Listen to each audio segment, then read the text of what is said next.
जय शिवराय मित्रांनो. मित्रांनो, मुख्यमंत्री माझी लाडकी बहीण योजना या योजनेकरिता री-के-वाय-सी प्रक्रिया सुरू करण्यात आलेली आहे. पण ही प्रक्रिया पूर्ण करताना, पार पाडताना एक एरर आपल्या प्रत्येकच लाभार्थ्याला नक्कीच दिसला असेल, ते म्हणजे अनेबल टू सेंड ओ-टी-पी. मित्रांनो, हा एरर प्रत्येकाला जवळपास येतच आहे. त्यामुळे हा प्रश्न नक्कीच उठलेला आहे, की ही प्रक्रिया सुरू करण्यात आलेली आहे की नाही? आणि खरंच ही प्रक्रिया पुढे जात आहे की नाही? तर मित्रांनो, तुम्ही बघू शकता माझ्याकडे एक स्क्रीनशॉट आहे. ह्या स्क्रीनशॉटमध्ये तुम्ही बघा, सकाळी 2:05 झालेले आहेत आणि ही प्रक्रिया मी याच टाईमाला सकाळी 2:05 पूर्ण केलेली आहे आणि सध्या आत्ताचे ॲक्चुअल टाईम बघितले तर 2:37 झालेले आहेत. मित्रांनो, ही प्रक्रिया पूर्ण करण्याकरिता सर्वप्रथम तुम्हाला त्यामध्ये लाभार्थ्याचा आधार नंबर एंटर करावा लागतो. त्यानंतर लाभार्थ्याचा आधार नंबर एंटर केल्यानंतर त्यांच्या आधार कार्डला जे काही मोबाईल नंबर जोडले आहे, त्यावर एक ओ-टी-पी येतो. तो ओ-टी-पी एंटर करा.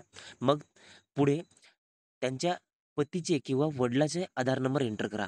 जर लाभार्थी अविवाहित असेल तर वडिलांचे आणि विवाहित असेल तर पतीचे.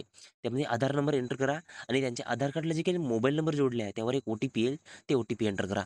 ओ-टी-पी एंटर केल्यानंतर तुमच्यासमोर अशा प्रकारे एक स्क्रीन दिसेल. त्यामध्ये तुम्हाला पतीचे नाव किंवा वडिलांचे नाव तुम्हाला दिसून येईल. म्हणजे तुम्ही जे काही पतीचे नाव टाकले असेल, पतीचे आधार नंबर टाकले असेल, तर पतीचे आणि वडिलांचे टाकले असेल, तर वडिलांचे नाव तुम्हाला दिसून येईल.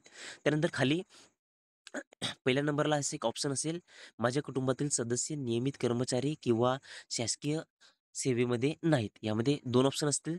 त्यामध्ये होय आणि नाही असे तुम्हाला 2 ऑप्शन दिसतील. त्यामध्ये होय यावर क्लिक करायचं आहे.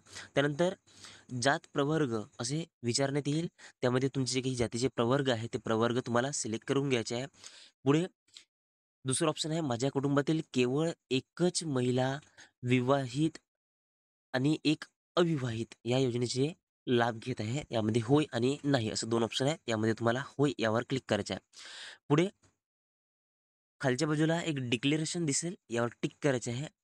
इथं टिक केल्यानंतर सबमिट करा असं ऑप्शन येईल. यावर तुम्हाला क्लिक करायचं आहे. इथं क्लिक केल्यानंतर तुम्ही बघू शकता अशा प्रकारे हिरव्या कलरमध्ये तुमची ई-के-वाय-सी पडताळणी यशस्वीरित्या पूर्ण झालेली आहे, असं तुम्हाला लिहून येईल.